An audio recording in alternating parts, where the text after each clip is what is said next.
Harry, 3 years in the making, I think it is. I mean, finally got the striker through the top one at that's been doing his job, bagging goals, albeit in Portugal.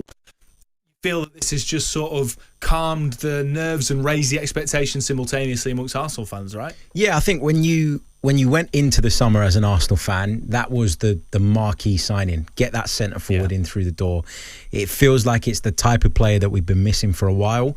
I haven't always been as big on the whole Arsenal need a 9 thing as others, because I think that it's a team that does share out the goals. And if you go back a couple of seasons, Arsenal broke their goal scoring record in the Premier League in consecutive seasons. So the argument that they couldn't compete unless they got this number 9 at that point probably wasn't fair. At this stage, having looked at what happened last season, an injury to Kai Havertz, an injury to Gabby Jesus, who's unfortunately been hit by injuries repeatedly over the last couple of years, and Arsenal were really exposed in that area to the point where Mikel Merino was playing up front. And as good a finisher as he is, and he scored another brilliant goal in pre-season on Sunday against Newcastle. Fantastic finish.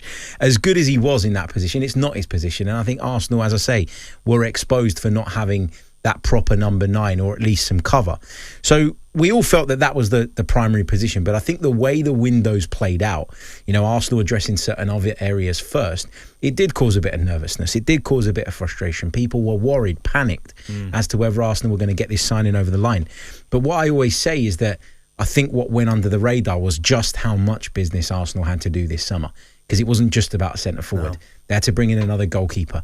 They were obviously pondering over the decision around Tomiyasu up until that point. They've now let him go. There's a chance Zinchenko goes. Tierney's gone. You move into the midfield. They lost their first 2 number 6s in Partey and Jorginho. So, there was always going to be the need to do other business. And I just think maybe the order of proceedings spooked people a little bit. But at the end of the day, Arsenal have got their guy. Yeah, absolutely. And it's interesting to hear Gyökeres there in that clip talking about his conversations with Mikel and Andrea. And I think the fact that he hasn't rushed to demand every single demand of Sporting Lisbon, I think is a good sign for Arsenal fans moving forward in terms of what he can do for the club. But you mentioned earlier that you don't necessarily think there's going to be a huge burden of pressure on Viktor Gyökeres to score 25 goals a season.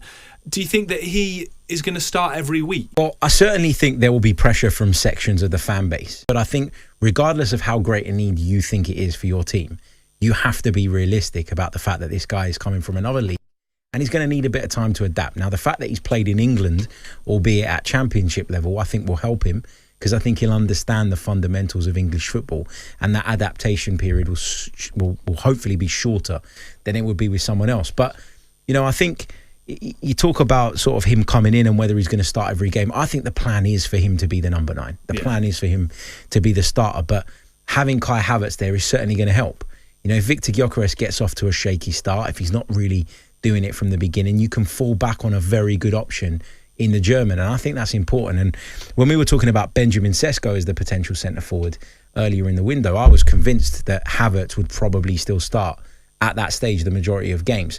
Gyökeres, I don't feel the same way. I feel like he's the guy. I feel like he's the one that will start. But to have Havertz there who can come on and either play alongside him or just behind him or give him a breather when he needs it, I think provides him with a nice little sort of safety net as well, just in case he struggles a bit at the beginning. I was going to say on Havertz, who makes way in the starting 11 from last season for Viktor Gyökeres? I think Havertz. So you think he becomes a super sub essentially? Yeah, I think Havertz ends up being the one that makes way from the best 11, if you like. But it's a squad game more than it's ever been. Exactly. If Arteta learned anything from last season, it should be that you need to rotate, that you need to manage people better. He had Havertz, Saka, Gabriel, Martinelli, all these players going down with hamstring injuries. 3 of the 4 needed surgery. That's how severe they were. And it's no coincidence that those were the 4 players that had been, in my opinion, run into the ground and overworked. Now, at times that was out of necessity because of some of the other injuries within the group. But there's no coincidence there. And Arsenal are well aware of that, and they know that. And I think that, the importance of the squad has become very evident to them. And I think Havertz will get his fair share of minutes. We know he can play as an 8 in this Arsenal team. He's done it before. Initially, that's what he was signed to be, I think. If Martin Odegaard goes off the boil, as he did last season. You can put Kai Havertz there and he could do a fine job. You want to stick him on the left-hand side, on the right-hand side at times, if you want to play a more direct game and get him coming from out to in and getting close to Viktor Gyökeres, that can work as well. So I think I've always described Kai Havertz as a Swiss Army knife. I don't think he's got one primary sort of use. I think he's got multiple uses. And because of that, sometimes he goes under the radar in terms of how good he is. But having that flexibility with a player like that in your squad, I think is always a good thing as a coach.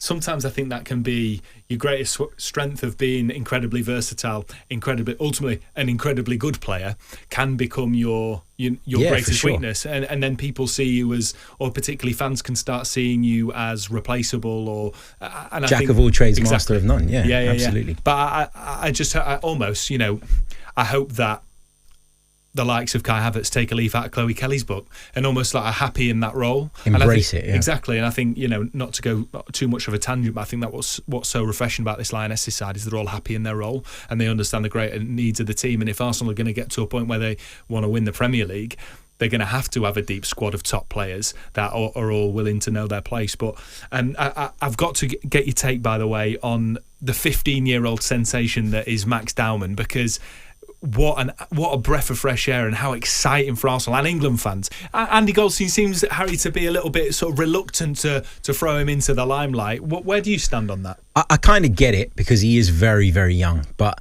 as I've been saying sort of all week, when you sit and you think about it, you do think we have a responsibility not to contribute to the overhype, not to put him in a situation of real pressure that can potentially weigh him down. But when he comes on against Premier League opposition and performs like that, it's very, very difficult to sort of silence that noise. You can't. He's that good. He's that talented. And he's got the potential to go on and be an England great, let alone an Arsenal great. I totally agree. It's incredibly exciting. And part of me thinks one of the things they do really well on the continent, you look at what, like Lamine Yamal at Spain, is they give him the opportunity to flourish. Yeah. And if Max Dowman's that good, let him be that good. If he turns out to be a 15-year-old wonder kid, which I mean he probably already is, but he can do bits in the Premier League, why not? If it were me, going into next season, I still think he'd play the majority of his games in the Premier League too with the under-21s. Yeah. But you've got to dangle the carrot. You've got to show him that there's a pathway into the first team. So stick him in the squad for cup games. Have him in the squad for some of the Premier League match days. Yeah. Have him involved and in and around the group, but you also want to make sure he's getting minutes. Exactly. You've got to find that balance. And Arsenal have been great at doing that with a lot of players in recent years. Saka, I know he's not an Arsenal player anymore, but you can add Nketiah into the mix. You can talk about Miles Lewis-Skelly, Ethan Nwaneri. Arsenal have shown that they're able to handle this type of situation really well. So I'm confident they will again.